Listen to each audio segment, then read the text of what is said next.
Radio Network. I'm Lacey Shippey with a look at what's happening in your grain and livestock trade today. On the cattle side of things, we are seeing the cattle futures tank today after closing down, limit down on Friday. And to talk about it, we've got Kyle Bumsted, livestock market analyst. Kyle, we are seeing we're locked limit down in the feeders and in some of the deferred live cattle contracts. Tell us what we can expect to see with that.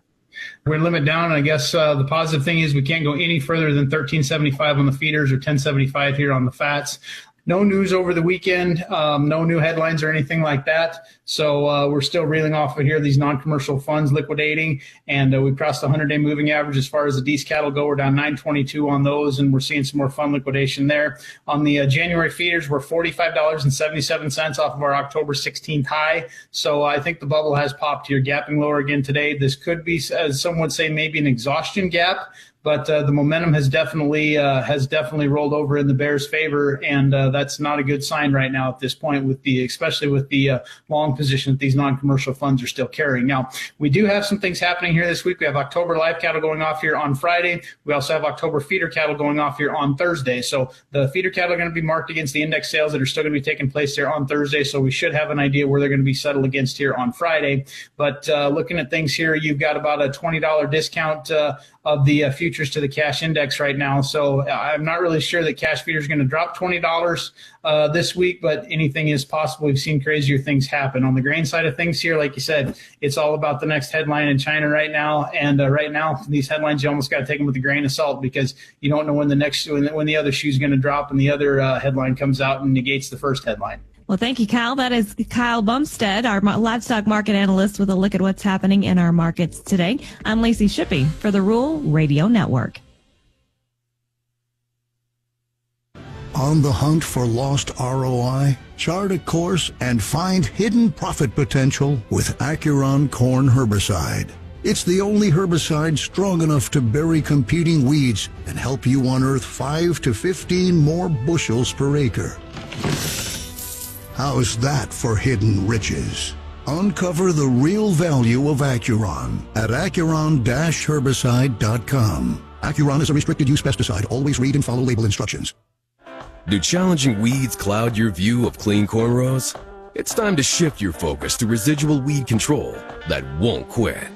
Introducing Store-In Corn Herbicide, an innovative formulation of 4 residual active ingredients that provide consistently clean rows and maximum weed control, up to 3 weeks longer than leading corn herbicides. For a focused weed management strategy that works, talk to your Syngenta retailer about Store-In. Always read and follow label instructions. Welcome back to the Rural Radio Network. I'm Lacey Shippey with a look at your markets here from the Tractor Tuesday Market Desk. Get your equipment in the end of year auctions at TractorTuesday.com. Both live and feeder cattle futures are utilizing their expanded limits today with follow-through liquidation following Friday's sell-off. Deferred live contracts are down 10.75 and feeders are 13.75 lower. The recent political headlines are driving the market down with news of Argentine beef imports, a meeting with Mexico about reopening the border, and a potential deal with Brazil that could include beef. In grain trade, futures remain steeply higher with the soybean market leading the way on anticipation of a trade deal with China being reached later this week. January futures, as a result, traded to their highest point of the 2025 calendar year so far this morning. And weekly export inspections for soybeans were seasonally soft at just over 1 million metric tons, with year-to-date pace at 63%. Weekly corn inspections are at 158%, and the yearly pace for wheat inspections is at 118% of last year. December corn is up 6 1/4 at 429.5. March up 7.5 at 444.5.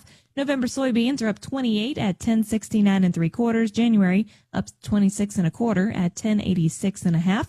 Chicago December wheat up 16 1/4 at 528 3/4. March up 15 3/4 at 543 3/4. Kansas City December wheat up 14.5 at 516. March up 14.5 at 532 3/4. December live cattle are down 10.75 at 223.17. February limit down at 222.67.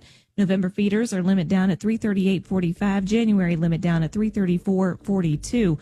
December lean hogs are down 30 cents at 81.60. February down 60